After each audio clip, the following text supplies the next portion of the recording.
सच्चे प्यार में इतना दर्द। ये कहानी है कि रानी राजस्थान के कोटा जिले में कॉलेज के लिए एडमिशन लिया और इसी कॉलेज में राजस्थान से ही रमेश ने भी कोटा कॉलेज में प्रवेश लिया। रमेश साधारण सिंपल कहा जाए तो सीधा साधा लड़का था। यह अपने काम से काम रखा था और लड़का हो या लड़की बहुत ही कम बात करता था और किसी भी प्रकार कोई मतलब नहीं रखता था। रमेश की क्लास में पढ़ने वाली रानी को रमेश की यह बातें और उसकी आदत बहुत ही अच्छी लगती थी। रानी उससे किसी न किसी बहाने बातचीत कर ही लेती थी। रानी दिखने में बहुत ही सुंदर और क्यूट लड़की थी। धीरे धीरे दोनों में दोस्ती हो जाती है। रमेश रानी को पसंद करने लगा था। रमेश की लाइफ में पहले कोई भी लड़की नहीं थी क्योंकि वह किसी से बात करता ही नहीं था और उसके पहले से ही रानी के बहुत दोस्त थे और यही बातें रमेश को पसंद नहीं थी। रमेश रानी को अपने मन की बात बता देता है और रानी रमेश से कहती है, तुम मुझे 24 घंटे का वक्त दो, तुम्हें जवाब मिल जाएगा। रानी सोचती है कि रमेश का ध्यान पढ़ाई में बहुत था और अच्छी पढ़ाई कर रहा था, पर अब उसका पूरा फोकस मुझ पर ही रहता है। अगर मैं इसकी गर्लफ्रेंड बन जाऊंगी तो ये पढ़ाई नहीं करेगा, सारा दिन मुझ पर ही बर्बाद कर देगा।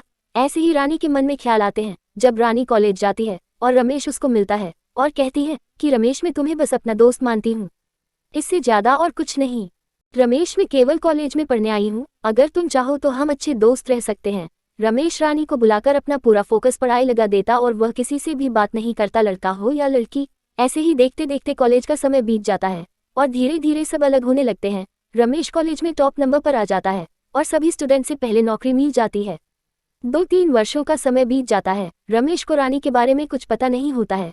रमेश अपनी पुरानी कंपनी को छोड़कर एक नई कंपनी में ज्वाइन करता है क्योंकि वहां पर उसकी पोस्ट सबसे ऊंची थी और ज्यादा पैसे मिलते थे। जब रमेश अपनी नई कंपनी में पहला दिन ही गया था और जब वह अपने ऑफिस में जाता है तो रानी उसके ऑफिस में जूनियर के रूप में काम कर रही थी, परंतु रमेश उसके ऊपर बिल्कुल भी ध्यान नहीं देता है, केवल अपना पूरे दिन काम में ही लगा था।